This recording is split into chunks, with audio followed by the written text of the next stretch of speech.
qu'était cette revue d'Ost. Ce spectacle, eh bien, il a été préparé par plusieurs associations de bénévoles passionnés, donc qui ont souhaité vous l'offrir avec la municipalité de Pleuhermel ce soir. Juste petit détail, on a la chance d'avoir une haie qui nous fait une délimitation de sécurité. On a mis également quelques cordages. Je vais vous demander de ne franchir ni la haie ni les cordages.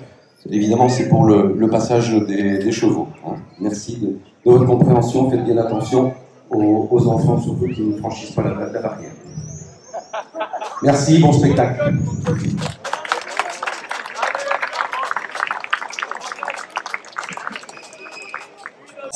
« 1294. Le jeudi qui suit la fête du 15 août célébrant la Sainte Vierge Marie. Le duc de Bretagne, Jean II, demande à tous ses vassaux et chevaliers de venir se déclarer pour constituer son armée en cas de besoin. Il forme, devant la populace de Pleuhermel, l'Ost de Bretagne.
Oyez! Oyez!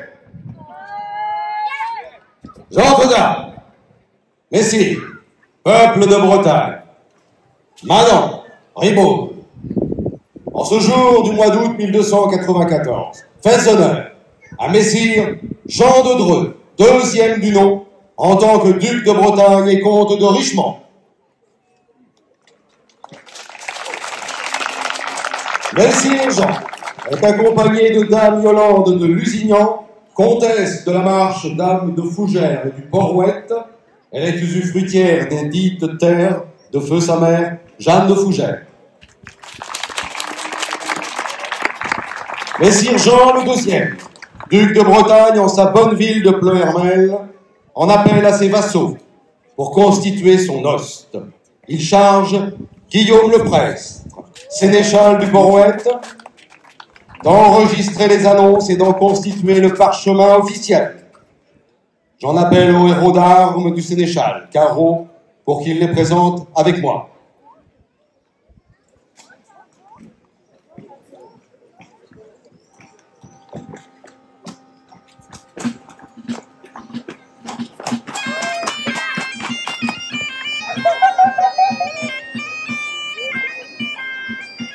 Ici se présente le seigneur et chevalier Payen de Malétroit, époux de la dame de Caire, Préloque Maria Caire. Il présente les armes de Malétroit, de gueule à 10 besants d'or, et il porte celle de la seigneurie de Caire. Son père, Payen II, a cédé au duc Jean Ier les terres de Musillac qui ont servi à fonder l'abbaye de prière Trébillier. Payen de Malétroit, troisième du nom, reconnaît devoir au duc Jean II 5 chevaliers, savoir 4 pour la terre de l'Argoët et 1 pour la terre de Malétroit. Il tient à disposition du duc écuyer et fantassin en cas de besoin, qu'il en soit tenu compte.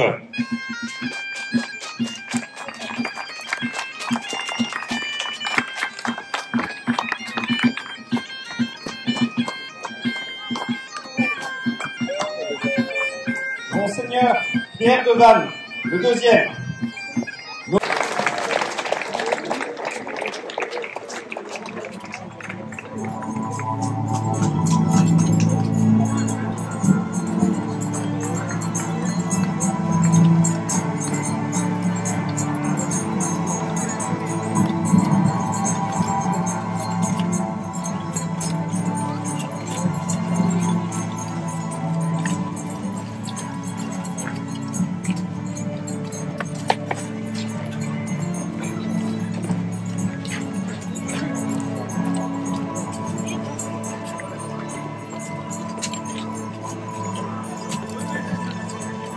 À Monseigneur le duc de Bretagne, le sire William Redmond, comte d'Exeter, châtelain de Roscorvel-près-Crozon, seigneur vassal du très grand et estimé roi Édouard Ier d'Angleterre, lié comme il se doit à messire le duc, demande obligeamment à celui d'entrer dans son ordre au titre de chevalier.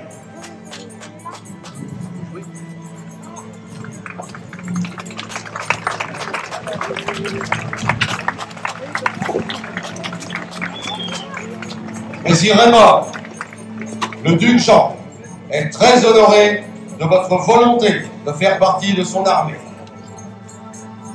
Mais il ne peut accepter votre engagement sur l'heure.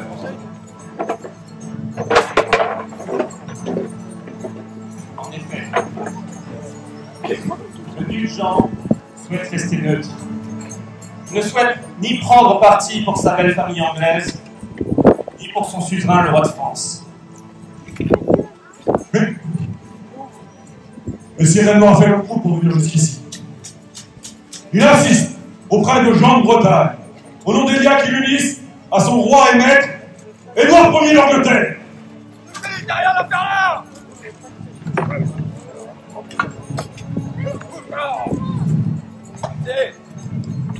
Assez, messire Clisson, allons. On ne traite point ainsi un chevalier qui vient se mettre au service du duc de Bretagne.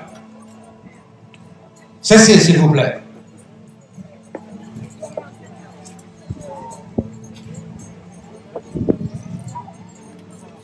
Messieurs, William Redmond était venu dans un esprit de coopération.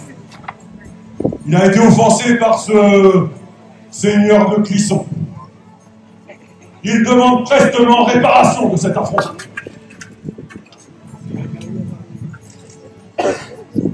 Alors,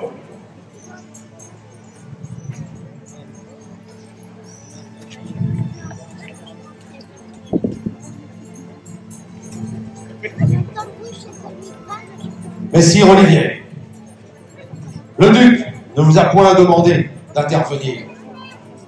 Messire Redmond était venu ici en paix, et il se devait, le duc, de lui expliquer les raisons de son hésitation.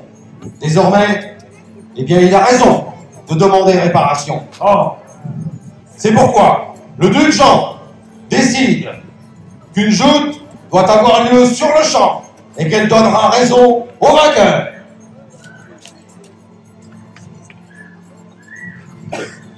le seigneur de la Roche-Bernard tient à assister le sieur William Redmond. Alors dans ce cas, pour que la joute soit équitable, le seigneur de Clisson peut se faire assister d'un chevalier de ses amis.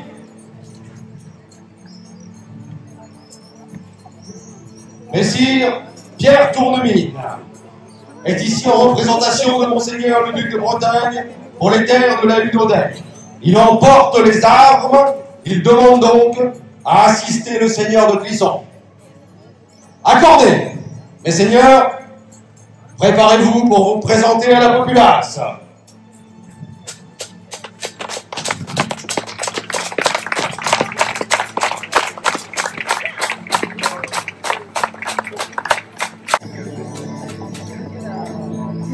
Approche et distrait messire Jean, le duc.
Pour William Redmond, comte d'Exeter et seigneur de Roscommel, assisté de Eudon de la Roche-Bernard, opposé à Olivier de Clisson, assisté de Pierre de Tournemire.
Confort. Avant ces joutes, ne pourrions pas nous faire quelques entraînements? Assurément, Woodbury. Mais Seigneur, avant de vous élancer dans vos joutes, vous allez devoir accomplir quelques exercices et jeux périlleux. Le premier d'entre eux sera la prise d'anneau avec votre lance, suivie du lancer de javelin. Les deux enchaînés. Saisissez vos lances.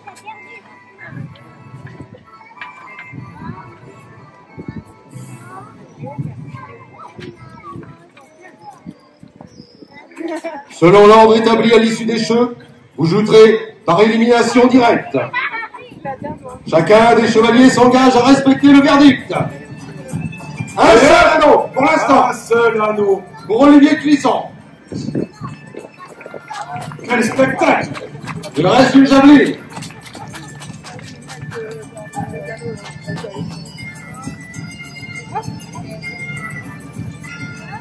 Le paillon est touché, messieurs.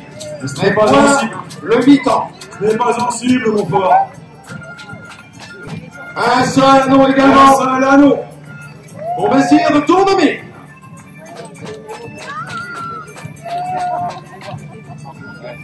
Gageons que le lancer de javeline lui porte un peu plus bonheur.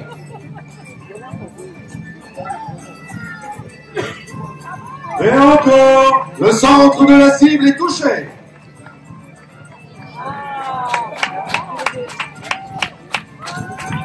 Et deux anneaux. Deux. Accordé.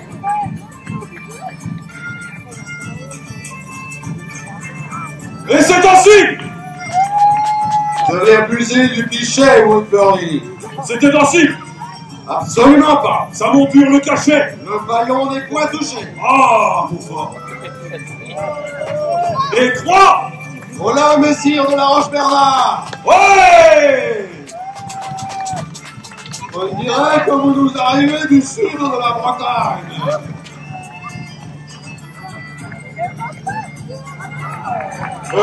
Et votre tour. En cible. Monseigneur, ça n'est point un galop réglementaire.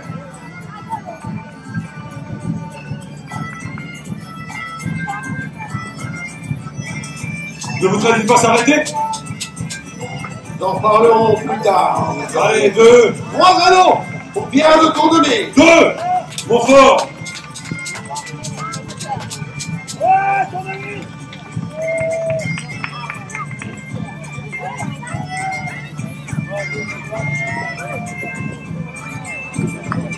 Le paillon est touché. Point de mi-temps. Ah bon. Il est en dessous. Il est touché, Woodbury. Et 1, et 2, et 3. Bien, monseigneur. Il y a point là du parti pris.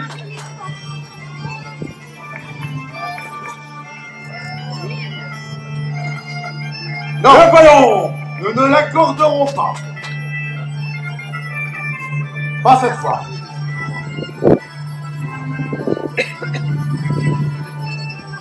Vous êtes encore en retard, messieurs. Et avec les pieds. 2, 3. Vas-y. Cessez donc vos pitreries et concentrez-vous sur la prochaine épreuve. Bravo, monseigneur. Il reste un joli. J'attends, j'attends. Et oui. Il décroche le mi-temps. Allez. Gageons qu'il se rattrape. Sur le tranché de pomme, mes seigneurs, attrapez vos épées. Vous allez devoir trancher 3 pommes à la suite. Et attention, il est question de trancher. Les épluchures ne comptent pas.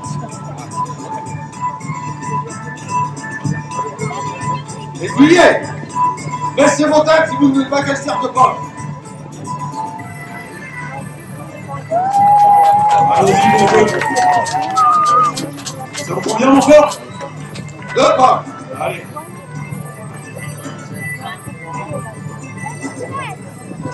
Allez. 1. Et 2 pommes.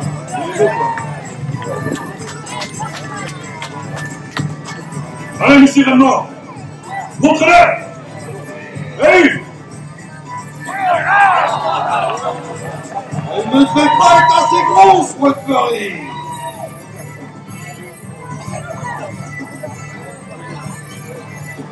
Et 1. Et 2. Accordé. Difficilement. Les seigneurs, deuxième chance. Et tâchez de montrer un peu plus d'adresse cette fois.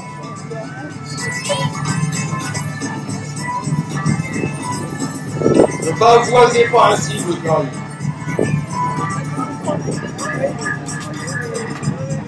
Deux pas. Bellement tranché.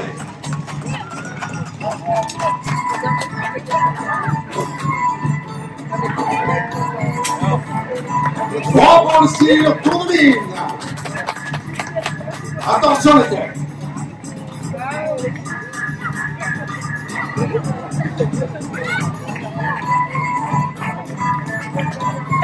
Expliquez-moi comment il a fait 4 morceaux. Il a fait 4 pommes. Cette épreuve, messieurs, sera celle de la quintaine. Vous allez devoir prendre vos lances, frapper cet engin diabolique, le faire tourner, mais gare à vous, le boulet de fer pourrait bien vous désarçonner. Si c'est le cas, il vous disqualifiera pour les joutes. Un aller et un retour chacun. Laisse travail.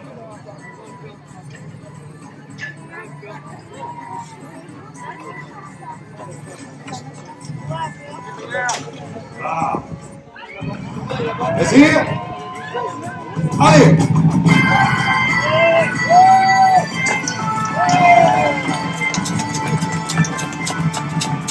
Magnifique coup pour le sire Olivier de Clisson. Allons-y. Amusons-nous.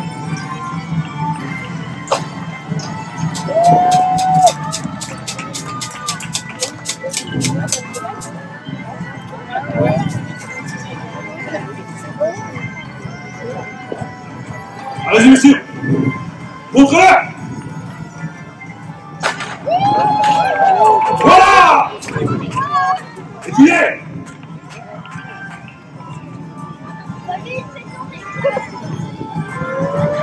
Et voilà.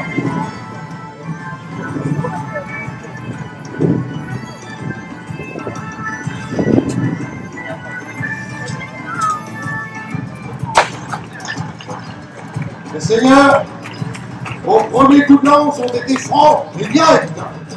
Il vous reste un passage pour vous départager.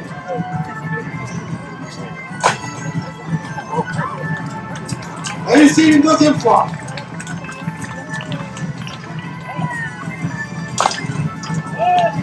Nous étions tout près de la bordure.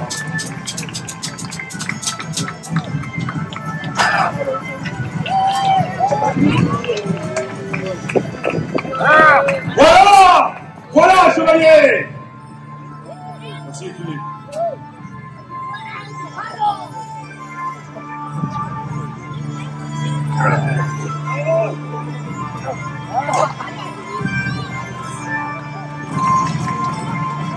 Eh bien, ce coup-ci était nettement moins bon.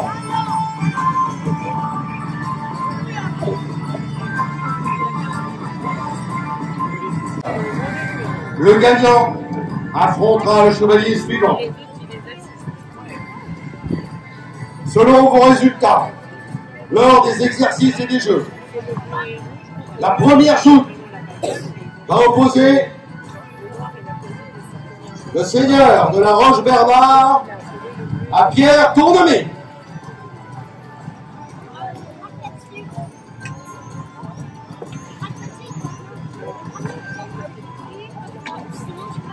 Prenez vos lances et préparez-vous.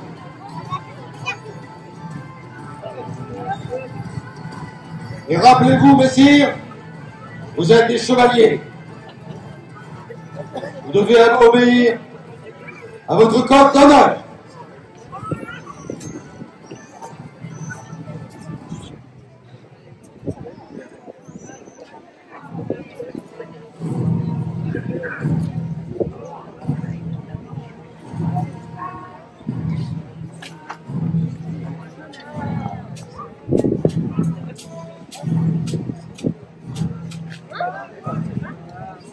Confort. Pierre Tournemine, Il refuse. retour de la Roche-Bernard.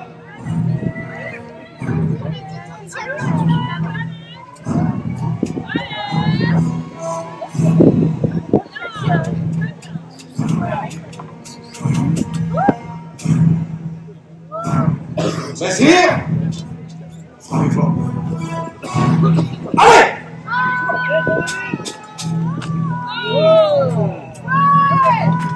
Allez!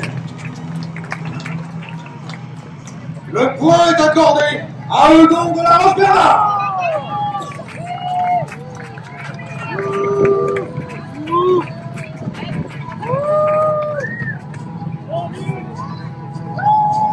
La joute suivante va donc opposer le chevalier de la Roche-Bernard à messire Olivier de Clisson.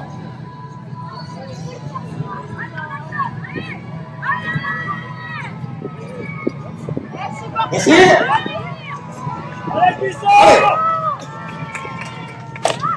Oui! Non! Nous avons point! Non! Il a frappé le premier! Les deux joutes, les deux lances se sont brisées en même temps, Woodbury. Vous êtes d'accord? Les seigneurs, cette joute va devoir être annulée. Vous devez reprendre des lances. Allons, messieurs. Un peu de respect. Reprenez des lances, la joute est en fait.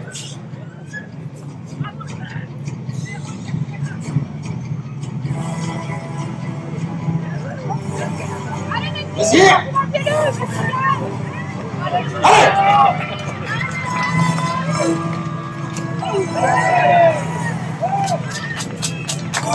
Avantage, Olivier Clisson!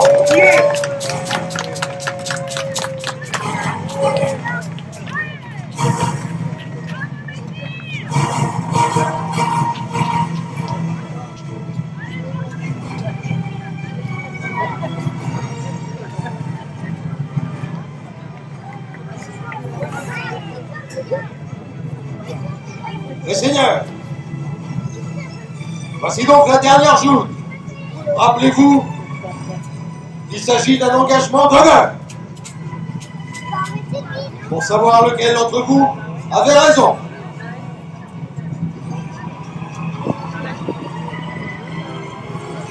Messire, Allez, encouragez-le. C'est lui.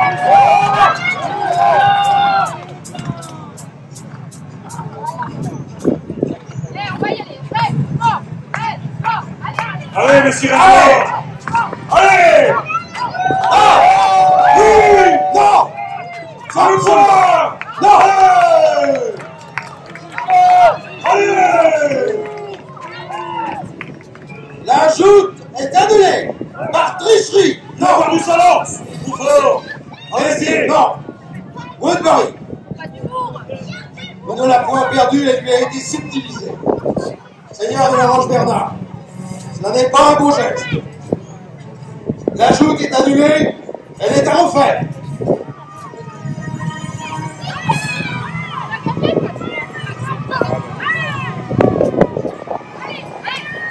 Allez,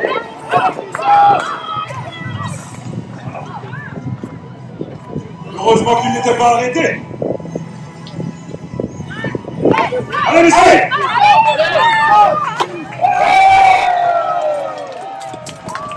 avantage Olivier Clisson.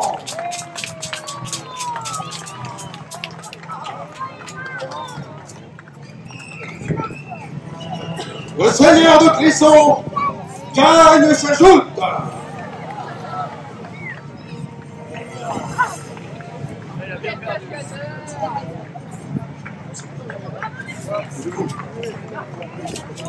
Il demande à combattre. Allons, Un messieurs, peu d'honneur, monseigneur. qu'est-ce que ça dit? À combattre. Monsieur Clisson, C'est point fini. votre adversaire ne souhaite pas en rester là. Il demande un combat à pied. Vous avez gagné votre joute, messieurs. Vous n'êtes point obligé d'accepter. Que décidez-vous? Reculez. Combat à pied. Les armes. Messieurs, ce sera votre dernière chance. Oui, mon frère. On donne des armes.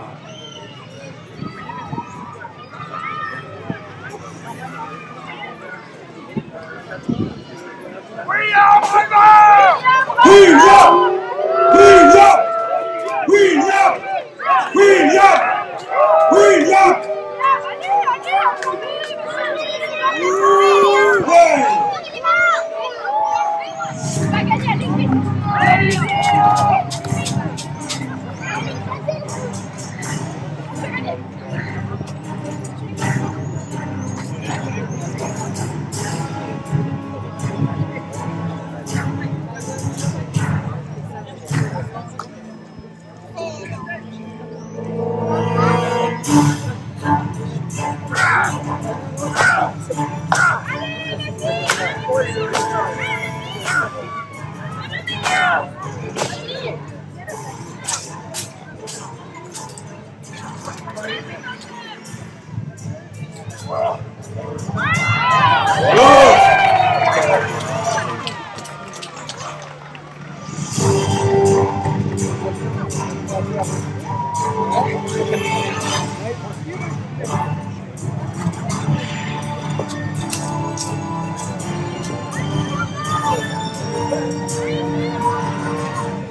Là!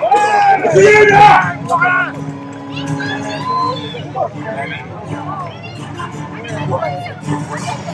Allez-y!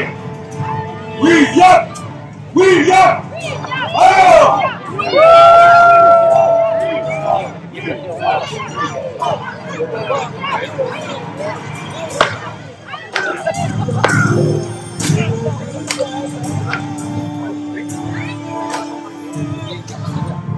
Là, on donne une arme au sire de Clisson.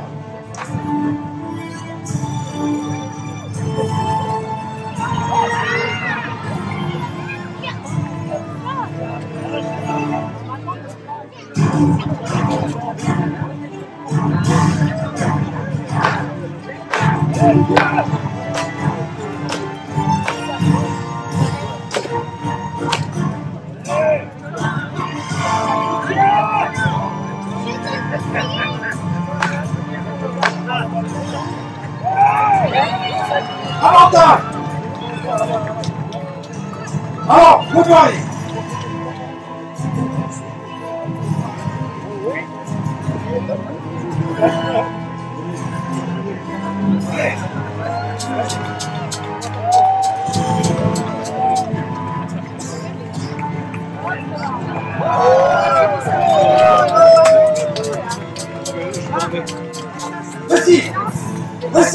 Cessez. Le duc vous demande